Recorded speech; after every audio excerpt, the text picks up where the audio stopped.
నక్షత్రకి తగిలిన చిన్నపాటి దెబ్బకే కుమిలిపోతున్న రుద్ర. ఈషా హర్షిల్ని చూసి ఖుషి ఎందుకు జెల్సీగా ఫీల్ అవుతుంది? రఘు ప్రకాష్ కలిసి ఏం ప్లాన్ చేయబోతున్నారు ఈ పాటలో తెలుసుకుందాం. ముందుగా అందరికీ సారీ, ఎన్ని రోజులు లేట్ చేసినందుకు. కొంచెం హెల్త్ బాగలేక ఎన్ని రోజులు లేట్ అయింది. ఇక నుంచి మీ అప్డేట్స్ అస్సలు ఆగవు. ఇంకెందుకు ఆలస్యం, స్టోరీలోకి వెళ్ళిపోదాం. వివాన్ తన మనసులోని విషయాన్ని బయటపెడుతూ చిన్నప్పటి నుంచి ప్రతి దాంట్లో తన మీద జెలసీనే. నాకంటే ఒక మార్క్ ఎప్పుడూ ఎక్కువే తెచ్చుకునేది. నాన్న కూడా నాకంటే తననే ఎక్కువగా ప్రేమించేవాడు. ఆ అక్షర అంటే నాకు అస్సలు ఇష్టం లేదు. ఈ పెళ్లి విషయం, పాప విషయం జరిగిన తర్వాతే నాన్న మనసులో నేను తన మీద ద్వేషాన్ని పూర్తిగా నింపగలిగాను. ఇప్పుడు నాన్న పూర్తిగా మన సైడ్ ఉన్నాడు రూపా. కానీ నువ్వు అక్కడ బోర్డ్ రూమ్లో దొరికిపోవడం వల్లే నువ్వు ఈ స్థితిలో ఉన్నావు. నిన్ను నా తెలివితేటలతో నేను లీగల్గా బయటకు తీసుకురాలేను. నాకు ఎవరిదైనా పెద్ద హెల్ప్ కావాలి. సో కుటిలత్వంతో, కుతంత్రాలతో ఆ రుద్ర గారిని గెలవాలని నేను అనుకుంటున్నాను అన్నాడు వివాన్ కళ్ళు చిన్నవి చేసి. రూప ఆసక్తిగా ముందుకు వంగి, రుద్రని గెలవడమా, ఎలా అంది ఆతృత నిండిన గొంతుతో. ఇప్పుడు ఆ అక్షర కూడా లేదు, చనిపోయింది.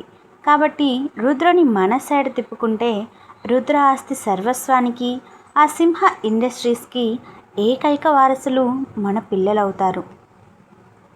ఆ అన్విని ఏదో ఒక ఆర్ఫనైజ్లో జాయిన్ చేసేస్తే సరిపోతుంది.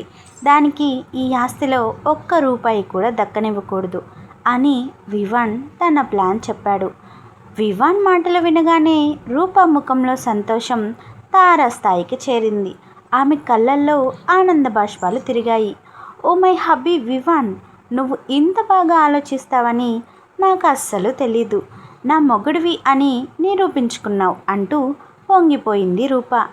ఇటు సిటీలోని ప్రముఖ హాస్పిటల్లో వాతావరణం చాలా ప్రశాంతంగా ఉంది. ఖుషి తన రూమ్లో కూర్చుని టేబుల్ లైట్ వెలుతురులో కొందరు క్రిటికల్ పేషెంట్ ఫైల్స్ చెక్ చేస్తూ ఉంది. ఆమె చాలా ఏకాగ్రతతో వర్క్ చేసుకుంటోంది. కానీ సరిగ్గా అదే సమయంలో తన రూమ్కి పక్కనే ఉన్న క్యాబిన్లో ఏదో గట్టిగా అలజడి వినిపించడం, వస్తువులు కింద పడుతున్న చప్పుడు, ఎవరో గట్టిగా మాట్లాడుకుంటున్న శబ్దాలు వచ్చాయి. పక్కనే ఉన్నది ఈషా క్యాబినే కాబట్టి అసలు అక్కడ ఏం జరుగుతుందో చూద్దామని ఖుషి తన చేతిలోని పెన్ను పక్కన పెట్టి లేచింది. ఖుషి మెల్లగా ఈషా క్యాబిన్ డోర్ దగ్గరకు వెళ్ళి నెమ్మదిగా డోర్ నెట్టి లోపలికి చూసింది. అక్కడ వాదులాడుకుంటున్న ఈషా, హర్షిల్ కనిపించారు. ఆ డోర్ తెరిచిన శబ్దానికి ఈషా, హర్షిల్ ఇద్దరూ ఒకేసారి వెనక్కి తిరిగి చూశారు. అక్కడ ఖుషిని చూడగానే హర్షిల్ తీవ్రమైన షాక్కి గురయ్యాడు. అతని నోట మాట రాక అలాగే నిలబడిపోయాడు.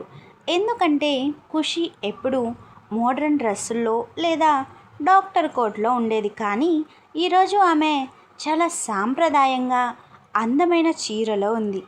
ఈ చీరలో ఆమెను చూడగానే హర్షిల్ గుండె ఒక్క క్షణం ఆగిపోయినంత పని అయింది. ఆమె అందానికి అతను మంత్రముగ్ధుడై చూస్తూ ఉండిపోయాడు. కానీ ఖుషి మాత్రం హర్షిల్ వైపు చూడలేదు. ఈషా, హర్షిల్ ఇద్దరూ అంతరాత్రి వేళ క్యాబిన్లో అంత దగ్గరగా ఉండడం, వారి మధ్య ఉన్న చనువు చూసి ఖుషి మనసు చివుక్కుమంది. ఎందుకో మరి ఆమె ముఖం ఒక్కసారిగా మాడిపోయిన పెసరట్టులా పెట్టింది. సారీ, నేనేదో గొడవ జరుగుతుందేమో అనుకుని వచ్చాను, డిస్టర్బ్ చేసినట్టున్నాను అంటూ ఖుషి కోపంగా, అసూయతో అక్కడి నుంచి వెనక్కి తిరిగి వెళ్ళిపోవడానికి చూసింది. హర్షిల్ వెంటనే తేరుకుని, ఖుషి ఆగు, నువ్వు అనుకుంటున్నది ఏం లేదు అంటూ ఆమె వెనుక పరిగెత్తాడు. రుద్ర తన కారును అత్యంత వేగంగా హాస్పిటల్ పోర్టికోలో ఆపాడు. కారు ఆగిన వెంటనే వెనుక సీట్లో అపస్మారక స్థితిలో ఉన్న నక్షత్రను తన చేతుల్లోకి తీసుకున్నాడు. ఆమె దుస్తులన్నీ రక్తంతో తడిసిపోయాయి. తల నుంచి రక్తం ఇంకా మెల్లగా కారుతూనే ఉంది. డాక్టర్, ఎమర్జెన్సీ, స్ట్రెచ్చర్ తీసుకురండి. రుద్ర గొంతులోని గంభీరత, ఆందోళన హాస్పిటల్ కారిడార్ను వణికించాయి. రుద్రను చూడగానే హాస్పిటల్ స్టాఫ్ అంతా ఒక్కసారిగా అలర్ట్ అయ్యారు. సింహ గ్రూప్ ఆఫ్ ఇండస్ట్రీస్ అధినేత స్వయంగా ఒక అమ్మాయిని చేతులతో పట్టుకుని రావడం చూసి అక్కడున్న వారంతా ఆశ్చర్యపోయారు. వెంటనే డ్యూటీ డాక్టర్లు స్ట్రెచ్చర్తో పరుగున వచ్చారు. రుద్ర నక్షత్రను నెమ్మదిగా ఆ స్ట్రెచ్చర్పై పడుకోబెట్టాడు. ఏమైంది సార్, హెడ్ ఇంజరీనా? డాక్టర్ అడుగుతూనే నక్షత్ర పల్స్ చెక్ చేయడం ప్రారంభించాడు. అవును, టేబుల్ లంచ్ బలంగా తగిలింది, చాలా బ్లడ్ లాస్ అయింది. ప్లీజ్ డాక్టర్, ఆమెకు ఏమీ కాకూడదు, తనని కాపాడండి. రుద్రస్వరంలో ఎప్పుడూ లేని ఒక భయం, ఆర్తి కనిపించాయి. మీరు ధైర్యంగా ఉండండి సార్, మేము వెంటనే ఆపరేషన్ థియేటర్కి షిఫ్ట్ చేస్తున్నాం అంటూ డాక్టర్లు నక్షత్రను ఐసీయూ వైపు తీసుకెళ్లారు. ఐసీయూ డోర్లు మూసుకున్నాయి. పైన ఉన్న రెడ్ లైట్ వెలిగింది. రుద్ర అక్కడే ఉన్న ఒక కుర్చీలో కుప్పకూలిపోయాడు. అతని చేతులకు, షర్ట్కు నక్షత్ర రక్తం అంటుకుని ఉంది. ఆ రక్తాన్ని చూస్తుంటే అతని మనసులో ఏదో తెలియని అలజడి. కొద్దిసేపటి క్రితం ఈషా క్యాబిన్లో తను విన్న మాటలు, చూసిన ఆధారాలు అతని మైండ్లో తిరుగుతూనే ఉన్నాయి. నక్షత్రకి ఏం కాకూడదు అని కోరుకుంటూ రుద్ర 2 చేతులతో తల పట్టుకున్నాడు. అతని కళ్ళల్లోంచి నీళ్లు సుడులు తిరుగుతూ కింద పడ్డాయి. కోపానికి మారుపేరైన రుద్ర ఈరోజు ఒక చిన్న పిల్లాడిలా తన భార్య కోసం తల్లడిల్లిపోతున్నాడు. అదే సమయంలో అతని ఫోన్ మోగింది. స్క్రీన్పై ఈషా అని పేరు కనిపిస్తోంది. రుద్ర శ్వాస గట్టిగా తీసుకుని ఫోన్ లిఫ్ట్ చేశాడు. చెప్పీషా. అతని గొంతు బొంగురుపోయింది. బావా, ఎక్కడున్నావు? నక్షత్ర దొరికిందా? తను బానే ఉందా? ఈషా గొంతులో తీవ్రమైన ఆందోళన వినిపించింది. హాస్పిటల్లో ఉన్నాం ఈషా, సిటీ సెంట్రల్ హాస్పిటల్. నక్షత్రకి హెడ్ ఇంజరీ అయింది. బ్లడ్ లాస్ ఎక్కువై అపస్మారక స్థితిలోకి వెళ్ళిపోయింది. ఇప్పుడు ఐసీయూలో ఉంది అన్నాడు రుద్ర.